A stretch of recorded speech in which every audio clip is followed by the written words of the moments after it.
बाजार में राकेश की लोहे की दुकान है। आज शाम को ग्राहक ज्यादा आ जाने से उसे दुकान बंद करने में देर हो जाती है। दुकान बंद करके रमेश मोटरसाइकिल से अपने घर जाने लगता है। आज देर से दुकान बंद करने के कारण उसे भूख लग जाती है और मोटरसाइकिल चलाते हुए रमेश सोचता है,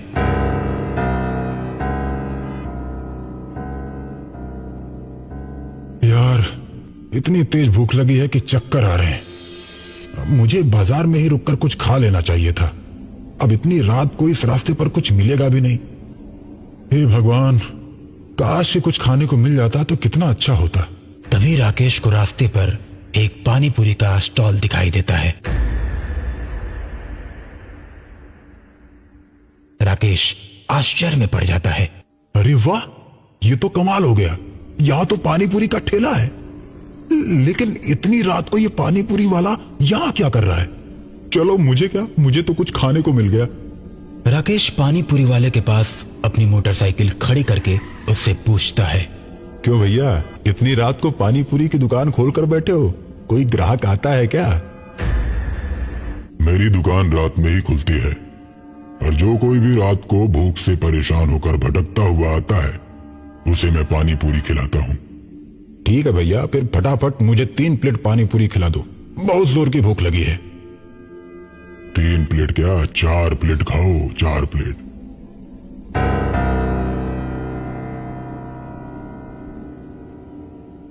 मैंने तो 3 प्लेट मांगा है, पर आप मुझे 4 प्लेट क्यों खिला रहे हैं? उसका पैसा कौन देगा? मैं तो नहीं दूंगा। उसका पैसा कोई नहीं लगेगा क्योंकि वो मेरी तरफ से मुफ्त में है। भैया फोकट में क्यों खिला रहे हो मुझे? क्योंकि आज की रात आप मेरे पहले ग्राहक हैं। जो भी मेरा पहला ग्राहक आता है उसे मैं 1 प्लेट एक्स्ट्रा पानी पूरी खिलाता हूँ। रमेश खुश हो जाता है और मजे से पानी पूरी खाने लगता है।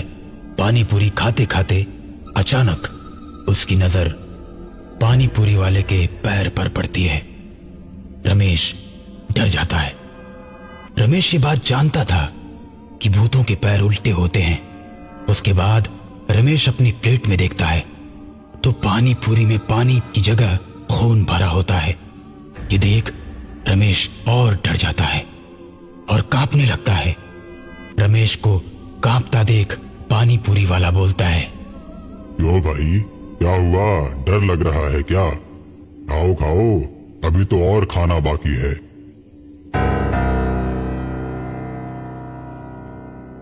इतना बोलते ही उस आदमी का चेहरा बदलने लगता है। उसकी आंखें लाल और बड़ी हो जाती हैं। अब रमेश उसका चेहरा देख अपनी मोटरसाइकिल छोड़कर भागने लगता है।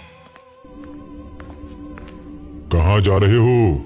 अरे पानी पूरी तो खाते जाओ, अभी तो 1 प्लेट ही खाए हो। अब रमेश और तेज भागता है। तभी सामने से गांव के प्रधान अपनी जीप से आते हैं और रमेश को भागता देख अपनी जीप रोक देते हैं। रमेश प्रधान के सामने जाता है और प्रधान से बोलता है, प्रधान जी, मुझे बचा लीजिए, बचा लीजिए मुझे। अरे क्या हुआ रमेश, तुम डरे हुए क्यों लग रहे हो? क्या हुआ? प्रधान जी, वहां सामने एक भूत पानी पूरी बेच रहा है। मैं पानी पूरी खाने लगा तभी उसका चेहरा एकदम से बदलने लगा और वो एकदम से भूत बन गया। और जब मैंने पानी पूरी को देखा तो वो मुझे खून वाली पानी पूरी खिला रहा था। अब मेरी मोटरसाइकिल भी वहीं पर है। रमेश, तुम भी कुछ भी बात करते हो। कोई भूत भूत नहीं होता। नहीं प्रधान जी, मेरा भरोसा कीजिए, मैं अपनी जान बचाकर भागा हूं वहां से। तुम्हारी बात पर मुझे भरोसा नहीं हो रहा है, लेकिन चलो एक बार चलकर देख लेता हूं।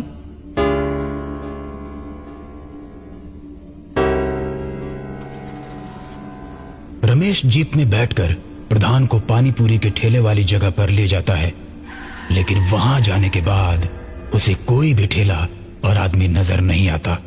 बस वहां उसकी मोटरसाइकिल खड़ी रहती है। मैंने क्या बोला था? कोई भूत भूत नहीं होता। तुम झूठ में डरे हुए हो। तुमने कोई नशा वशा किया है क्या? नहीं प्रधान जी, मैं तो कभी कोई नशा नहीं करता। मैं सच कह रहा हूं, यहीं पर वो ठेला लगाकर पानी पूरी बेच रहा था। चलो कोई नहीं, तुम्हारे मन का वहम होगा, भूल जाओ। अपनी मोटरसाइकिल उठाओ और चलो। रमेश अपनी मोटरसाइकिल स्टार्ट करता है और जीप के आगे आगे चलने लगता है।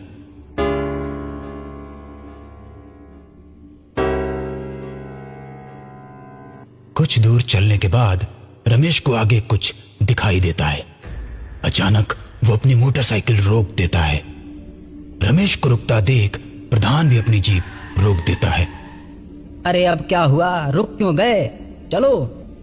रमेश डरते हुए बोलता है, प्रधान जी, सामने से कोई आ रहा है।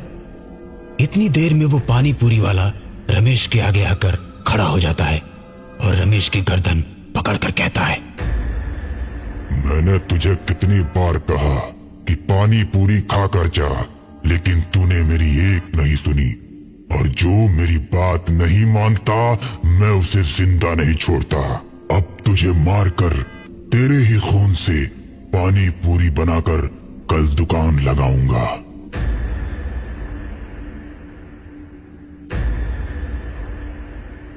इतना कहकर भूत रमेश को मार देता है।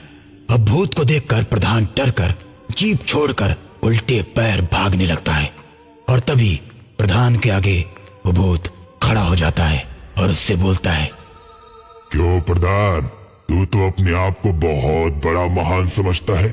तुझे क्या लगा कोई भूत भूत नहीं होता? मुझे छोड़ दो भूत जी, मुझे छोड़ दो। मैं अब कभी भी आपका अपमान नहीं करूंगा। अरे मेरा सम्मान ही कब है जो तू मेरा अपमान नहीं करेगा?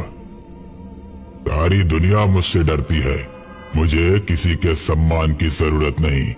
अब तो तुझे मरना ही पड़ेगा। कल दोनों के खून से मैं बहुत बड़ी पानी पूरी की दुकान लगाऊंगा।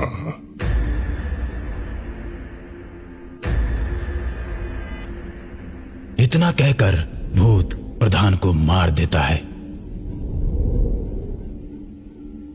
और दोनों के खून से पानी पूरी की दुकान लगाता है।